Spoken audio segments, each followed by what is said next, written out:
नमस्कार, मी आहे प्रफुल्ल केदारे. आपण पाहत आहात मीडिया भारत न्यूज. मी सध्या उभा आहे कल्याण डोंबिवली महानगरपालिकेच्या प्रवेशद्वाराजवळ, जिथे काही उमेदवार जे आहेत की आपण वेळेवर परीक्षेला पोहोचू शकलो नाही असा त्यांच्यावर ठपका ठेवत त्यांना परीक्षेपासून वंचित ठेवण्यात आलेलं आहे. कल्याण डोंबिवली महानगरपालिकेमध्ये अनेक पदांच्या भरती होत्या. त्याची प्रवेश प्रक्रिया आणि त्याची परीक्षा प्रक्रिया ही मुंबई येथे IITला पार पडणार होती, पण तिथे वेळेत न पोहोचल्याचा ठपका त्यांच्यावर ठेवण्यात आला आणि त्यांना या परीक्षेपासून वंचित करण्यात आलं. नेमकं काय घडलं तुमच्यासोबत?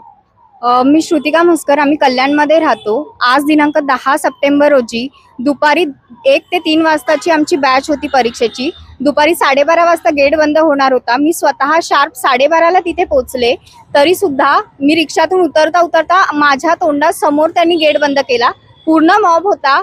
12:29चा इथे आम्ही फोटो देखील काढला की एवढी सगळी जण आहोत आम्ही इथे. 12:29ला तिथे पोहोचलेले आहेत, तरी सुद्धा त्यांनी आम्हाला आतमध्ये येऊ दिलं नाही. तिथे काही कर्मचारी होते, मग ते त्या TCSचे असतील किंवा मग KDMCचे काही अधिकारी असतील, ते खूप लेट आमच्याशी बोलायला आले. ते 1 वाजता वगैरे त्यांनी थोडंफार जरी 1-2 मिनिटं आधी येऊन आमच्याशी बोलणी केली असती तर काहीतरी आम्हाला एक्झाम देता आली असती. शिवाय पवईचं जे सेंटर आहे ते इतकं आतमध्ये आहे. कांजूर स्टेशनवरून आम्ही घरून कितीही लवकर निघालो तरी 12:30चा जो पीक टायमिंग आहे, शाळा कॉलेजेस सुटण्याचा टायमिंग आहे, हमखास तिथे ट्रॅफिक होतं आणि रिक्षावाल्यांची अरेरावी असते. वाटेल ते भाडं आकारलं जातं. आम्ही हजार रुपये भरून फॉर्म भरलेत KDMCचे. आमच्यापैकी काही जण अशी कॅपॅबिलिटी असू शकते की ज्यांचं सिलेक्शन होऊ शकतं उद्या. तर आम्हाला वंचित ठेवण्यात येऊ नये या सगळ्या परीक्षेपासून. आमचं रिशेड्यूल करण्यात यावं परीक्षेचं, इतकीच आमची विनंती. ही खरं तर ह्या भौतिक अडचणी आहेत, पण तुम्हाला काय वाटतं की ज्या पद्धतीनं तुम्ही कर्जत, कसारा, शहापूर एवढ्या लांबून पोहोचण्याचा प्रयत्न केलाय आणि वेळेतच पोहोचलाय, तरी देखील इथल्या अधिकाऱ्यांची किंवा इथल्या एकंदरीत या प्रवेश प्रक्रियेची उदासीनता कशी लक्षात येते तुमच्या? उदासीनता अशी लक्षात येते आमच्या की बघा, म्हणजे आता ट्रॅफिक होता, आम्हाला मिळाला आणि आपल्याला सगळ्यांना माहिती आहे आपले ट्रेन ऑनलाईन नसतातच कधी, म्हणजे असं वेळेवर नसतातच कधी.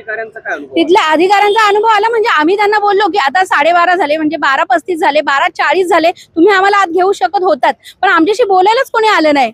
जर आले असते ना बोलायला तर आम्ही सांगितलं असतं की तुम्ही आता जरी आम्हाला आतमध्ये घेतलं ना तरी आमचं व्हेरिफिकेशन 1 वाजेपर्यंत आरामात होतं. 1 ते 3चा टायमिंग होता. 1 ते 3चा टायमिंग मध्ये आम्ही 12:30ला आलो, 12:35ला आलो. मी म्हणते 12:40ला जरी आम्ही आलो ना तरी आमचं सगळं काही व्हेरिफिकेशन व्यवस्थित होऊ शकत होतं. जरी तुमचा 12:30ला क्लोजिंग टायमिंग होता गेटचा तरी, पण आमचे तुम्हाला फोटो दाखवले आम्ही. फोटोमध्ये आम्ही सगळे आहोत आणि त्या फोटोमध्ये आम्ही सगळे आहोत आणि टायमिंग पण तुम्हाला दाखवला आम्ही. 12:29 टायमिंग आहे तिथं आमच्या फोटोचा.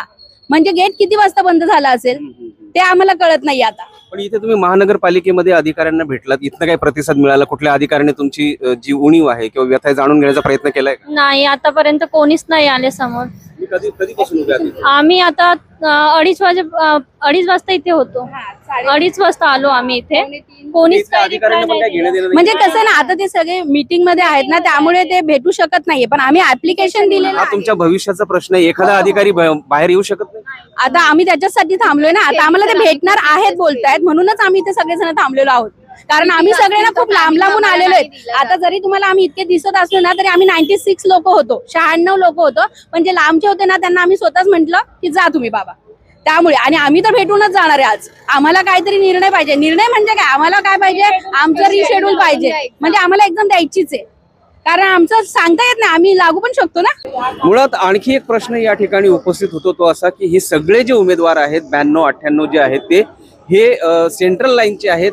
कर्जत पासून कसारा या विभागांमध्ये राहण्याचे ते निवासस्थानी असणारी माणसं आहेत, सगळी उमेदवार आहेत.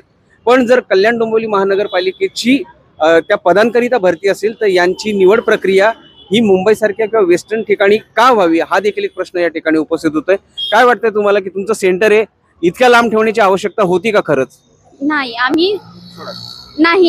आम्ही सगळेजण इकडे कल्याणच्या महानगरपालिकेत राहणारे आहे आणि सगळे कर्जत, खोपोली, कसारा, शहापूर इथून आले.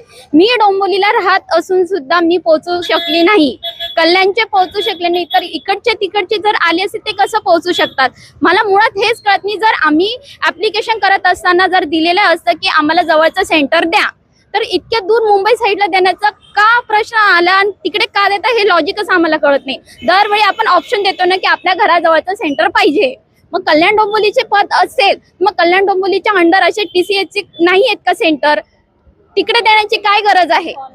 काही लॉजिक याच्याबद्दलच्या मागचं कळत नाही. नेहमी सांगतो की जर कल्याण डोंबिवलीचे असेल, जवळ असेल तर जवळ द्यायला पाहिजे ना. मग आपण ऍड्रेस का टाकलेला असतो ऍप्लिकेशन मध्ये? एकीकडे बेरोजगारी सारखा प्रश्न हा नव्या पिढीला भेडसावत असताना इथली यंत्रणा जर अशा क्षुल्लक कारणांवरनं इथल्या उमेदवारांना प्रवेश प्रक्रिया असतील किंवा परीक्षा प्रक्रिया असेल यांच्यापासून वंचित ठेवणार असेल तर इथलं सरकार नेमकं सरकारच्या मनात काय आहे? या मुलांचं भविष्य घडू द्यावं की बिघडावं अशी त्यांची मानसिकता तर नाही ना, हा प्रश्न इथे उपस्थित होतोय.